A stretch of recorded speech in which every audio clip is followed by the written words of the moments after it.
Ce mardi 14 juin à New York se tenait l'avant-première du dernier film de Wes Anderson, Asteroid City. L'ensemble du casting à l'instar de Scarlett Johansson, Tom Hanks et Jason Schwartzman était réunis pour l'occasion. Ce mardi 14 juin, les stars étaient réunies en nombre au Lincoln Center à l'East Hall à New York à l'occasion de l'avant-première du film Asteroid City, qui sera disponible au cinéma à partir du 21 juin prochain en France. Il s'agit du tout dernier film de Wes Anderson, déjà connu pour The Grand Budapest Hotel ou encore The French Dispatch. Le film a déjà été présenté, quelques semaines plus tôt au Festival de Cannes, une séquence sur le tapis rouge avait d'ailleurs suscité de nombreuses rumeurs, et le film avait reçu une ovation de 6 minutes de la part des spectateurs. L'histoire de cette ville fictive, qui connaît d'étranges bouleversements semble toucher particulièrement le public.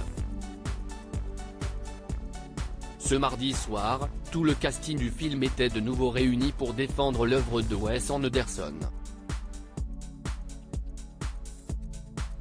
Scarlett Johansson et Tom Hanks, stars d'Asteroid City. Cette fois encore Wes Anderson a décidé de réunir un casting 5 étoiles sur un même plateau. Jason Schwartzman, Bryan Cranston, Tom Jean ou encore Adrien Brody ont posé lors du photocall à New York. Si Scarlett Johansson a ébloui avec une longue robe blanche, Margot Robbie a préféré le total look noir, signé Prada. Une marque aussi convoitée par Jeff Goldblum avec son costume bleu et rose. Il était donc possible de retrouver ces stars dans un look plus moderne, contrairement à leur costume des années 1950 utilisés pour le film. Un film qui désarçonne Asteroid City pose aussi la question de la nouvelle technologie et des changements qui s'opèrent grâce à l'arrivée de l'IA dans l'industrie du cinéma. Des nouveautés qui inquiètent les stars pour l'avenir du 7e art. Cette expérience sur le film Wes Anderson m'a vraiment montré à quel point c'était formidable d'être entouré d'un groupe de personnes qui travaillent ensemble, mangent ensemble, fait connaissance tout en effectuant un travail commun.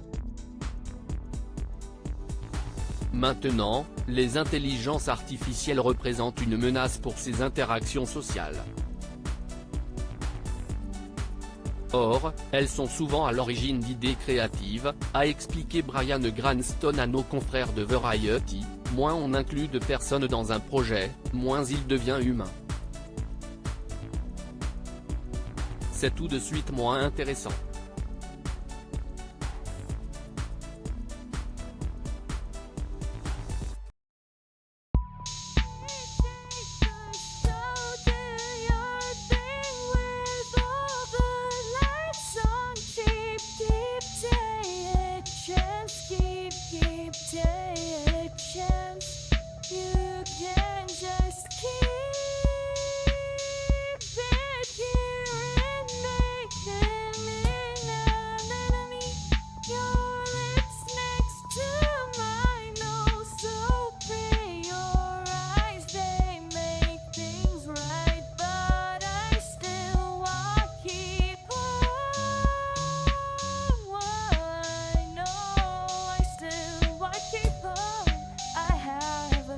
Keep it apart.